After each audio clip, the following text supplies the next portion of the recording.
we all know that if you make one mistake against that team, it can cost you, as it did. And hopefully there's no phantom holding call this year. That's all I ask for. Free agency and the combine and all that in the run-up to the draft. How busy do you expect that to be once the Super Bowl is in the rearview mirror for our Chicago Bears? I think it won't be as busy as last year because the buzz around the number one overall pick was all we talked about from the end of the Super Bowl to St. Patrick's Day, right? Like when they traded Justin Fields away to the Pittsburgh Steelers and we finally had some clarity on what they were going to do with that pick. It won't be as bad this year. I mean, you guys remember that conversation was so polarizing because you had two very different schools of thought on what the Bears should do.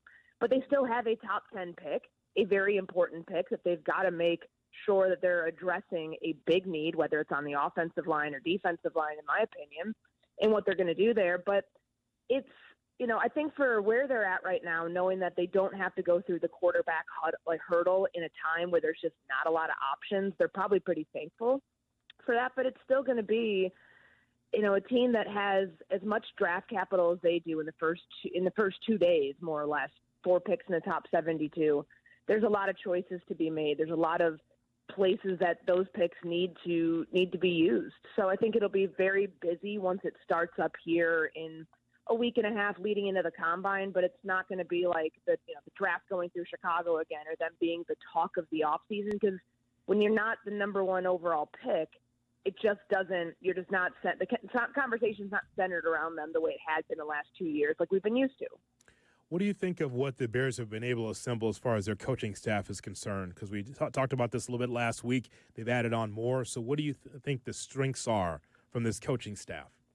Experience. I mean, even the big one this week, probably the most important position that Ben Johnson had to address was his offensive line coach. And Dan Rauscher and the experience that he had in college, the experience he had for all those years in New Orleans, and all the All-Pros, Pro Bowl talent that he was able to develop, that wasn't the case in Chicago for a number of different reasons, whether it's personnel, whether it was coaching. I think he really needed to flip that part first to be able to build up the most important position on offense, not named quarterback, and that's protecting the quarterback. And you can go beyond that, too. I mean, we've talked about Antoine Randall, Eric Bieniemy, J.T. Barrett. Like, you have the playing experience and the institutional knowledge of just coaching experience with all the years that someone like Bieniemy has racked up throughout his career. There's going to be I think there's just going to be a different approach to coaching this year, because it's not, Ben Johnson bringing on these many coaches who have done it elsewhere. Not everybody's coached with him, only a couple from the Detroit tree that he's a part of, but not having to worry about, this is how I want things done. And of course, like the portion from now, once the coaches get back in the building after Super Bowls, all the way through OTAs and the spring off-season program, that's where he gets to teach his coaches how he wants things done. So you won't have those thoughts from players that we heard loudly last year. They weren't being coached hard enough, that they weren't being held accountable, that mistakes were being glossed over in practice.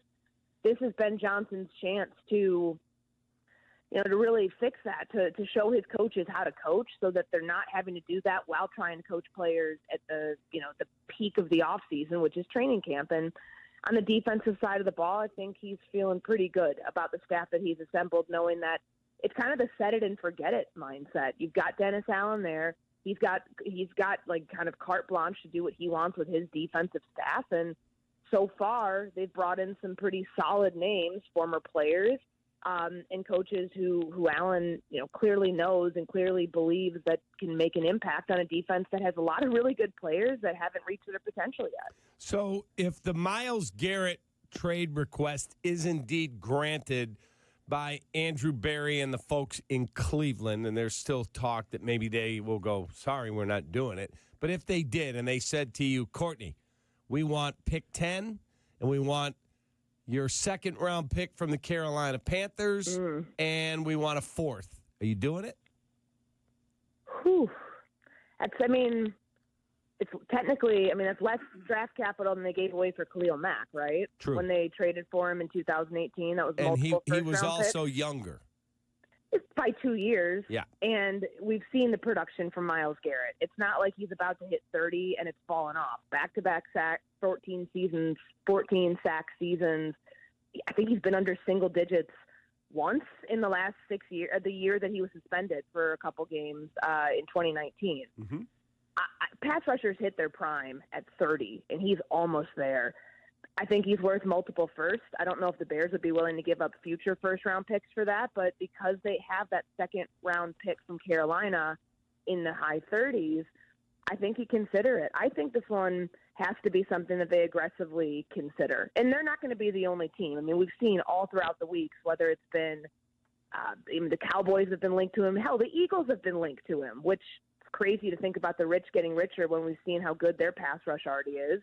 But I have a hard time believing that Cleveland's going to look at this and say, we can't pass up the offers that undoubtedly they know are going to come in. This is the first year that, they're going to have control of their first-round draft pick, I believe. Or no, they had one last year as well. But, they haven't had these a lot in the last couple of years because of the Watson trade. So I don't think that they can turn their nose up at teams reaching out, offering a lot of draft capital to recoup the things that they lost because of their own decisions. Yeah, the last I'm few not. years. I'm not. Hoodie and I talked about it. I'm not doing it.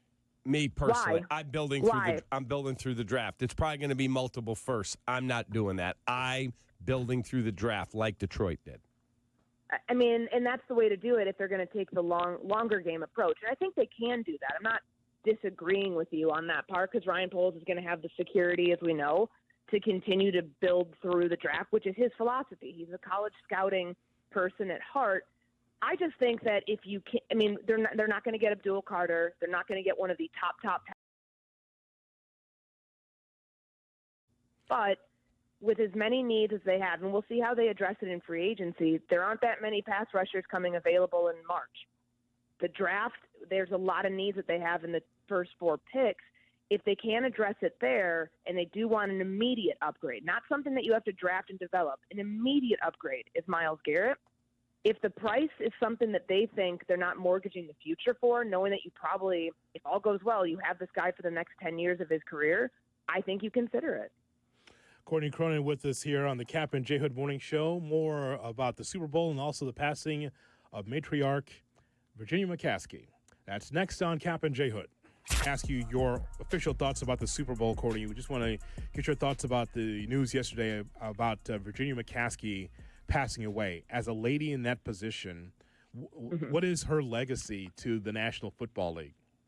I think she's one of 10 female owners throughout the league's history, and to inherit that position the way that she did, which she wasn't expecting. That was not her goal to be the owner of this team. But when her father passed away in 1983 and she, assumes control of it, I think that there's a lot of history within what she saw in 102 years. Think about that.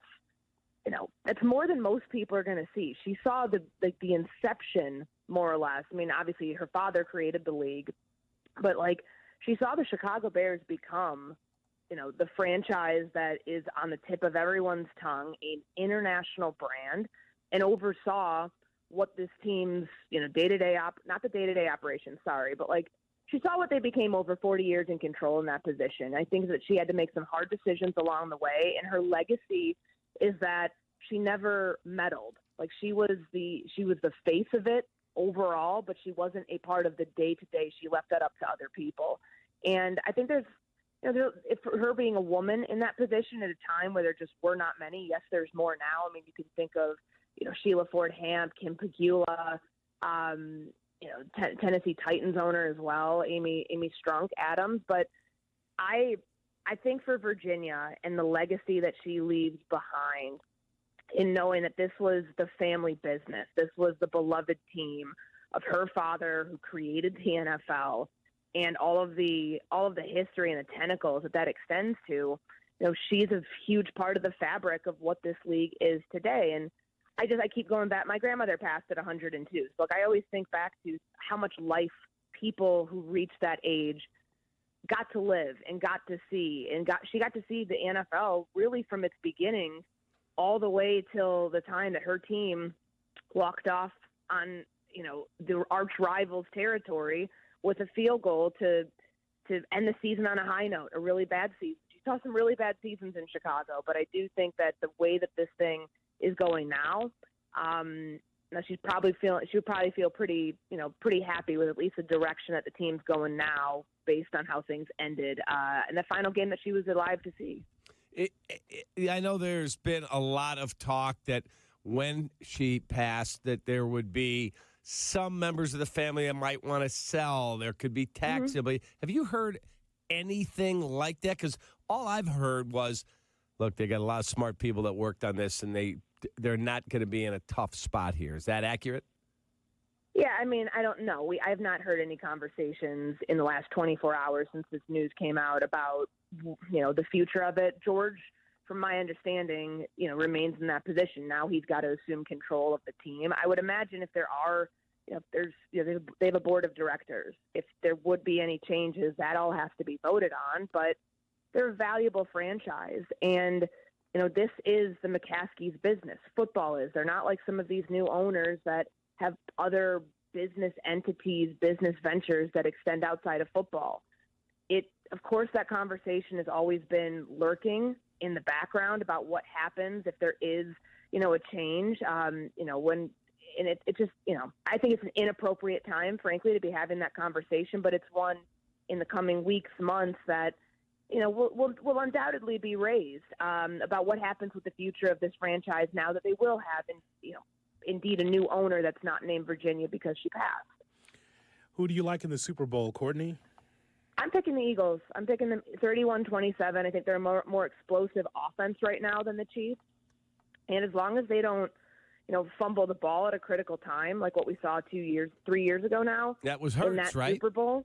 That's where I'm going with it. They've got to play mistake-free football because even though on paper they have a better roster than the Kansas City Chiefs, they are a more complete team than Kansas City. We all know that if you make one mistake against that team, it can cost you, as it did. And hopefully there's no phantom holding call this year. That's all I ask for. Yep. Hoodie and I were talking about the officiating. I'm on the Eagles as well. I hope you enjoy the game. Thank you, guys. I appreciate it. Appreciate you. Courtney. Courtney Cronin with us, covers the Bears of the National Football League for ESPN and ESPN.com. And this portion of the Kap and J Hood Morning Show is brought to you by the Village of Bolingbrook.